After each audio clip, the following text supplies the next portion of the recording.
Everyday blessing, berkat setiap hari. Tell a story, bercerita. Wahyu 1 ayat 5, dan dari Yesus Kristus saksi yang setia, yang pertama bangkit dari antara orang mati dan berkuasa atas raja-raja bumi ini, bagi Dia yang mengasihi kita dan yang telah melepaskan kita dari dosa kita oleh darah-Nya. Seorang sales menawarkan sebuah produk parfum dengan mempromosikan bahannya, wangi, dan nama merek yang terkenal. Tetapi calon pembeli tetap berjalan pergi. Sambil berpikir, sales parfum itu memutuskan untuk memberikan contoh sampel parfum di selembar kertas dan membagikannya. Ternyata tindakan itu lebih sesuai karena pembeli yang merasa cocok dengan wangi yang ditawarkan mulai berhenti dan bertanya tentang parfum itu. Untuk mempromosikan sebuah produk, mungkin sejarah dan hal-hal terkait dapat mendukung, tetapi hal yang efektif dapat diperoleh ketika ada contoh yang bisa dilihat, dicium, dan diraba oleh pembeli atau konsumen. Jika untuk sebuah produk yang dijual, orang akan mengupayakan, memikirkan bagaimana cara pemasaran yang baik. Terlebih lagi dengan pemberitaan kabar baik tentang Injil keselamatan. Ketika bersaksi, kita sering kali mendengarkan cerita tentang mujizat yang dialami saat seseorang mengalami masalah.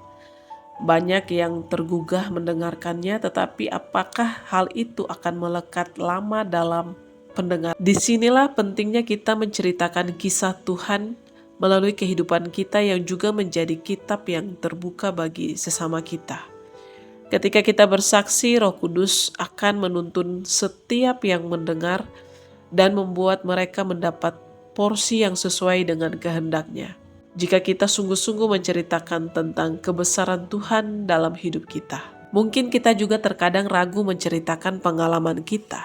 Tetapi sama seperti produk yang begitu berharga yang tidak ternilai, hendaknya kita memikirkan dan mendoakan apa yang dapat kita ceritakan kepada orang lain. Mengemas suatu cerita terkadang dapat juga menguatkan orang lain yang juga sedang bergumul dan mencari Tuhan, tetapi kesaksian melalui kehidupan kita juga sangat penting agar terjadi kesinambungan dalam kehidupan orang lain untuk tetap percaya dan setia kepada Tuhan.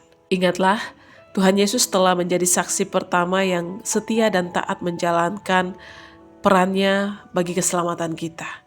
Dia telah melakukannya bahkan sampai mati di kayu salib.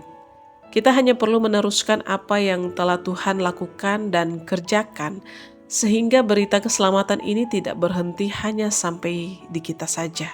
Kehidupan memiliki ceritanya sendiri, tetapi hidup kita sebagai orang percaya terlukis dimulai dari kasih Tuhan kepada manusia. Sampaikan ini kepada sesama kita dan mari menjadi saksi Kristus. Misi kita hari ini menceritakan tentang kebaikan Tuhan dalam hidup kita dengan menjadikan hidup kita sebagai kitab terbuka yang dibaca oleh sesama kita. Mari kita berdoa. Bapa, kami berdoa bagi saudara-saudara kami yang kekasih, agar kami semua dapat menceritakan tentang kebesaran Tuhan dalam kehidupan kami. Ajarkan kami untuk menjadi saksi-Mu dan bukan menjadi batu sandungan bagi orang lain. Di dalam nama Tuhan Yesus kami berdoa. Amin.